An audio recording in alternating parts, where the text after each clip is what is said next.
Welcome to the Genius Factory. Enjoy the video. In this video, I will explain how to reprogram a Nissan Altima key fob. First, gather all key fobs you intend to program. Make sure your vehicle's doors are all closed and locked.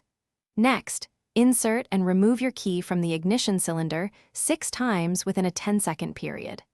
This action initiates the programming sequence, and your hazard lights should flash twice to confirm. Once your hazard lights flash twice, you've successfully entered the programming mode. Now, insert the key back into the ignition and turn it to the ACC position. This prepares the system to receive the new key fob's signal. Immediately press any button on the key fob you wish to program. The vehicle's hazard lights will flash once to confirm successful programming of that specific fob. After the hazard lights flash once, that key fob is programmed. If you have more key fobs to program, simply repeat the button press for each additional fob within 1 minute of the previous one. There's no need to re-enter the programming mode for each individual fob.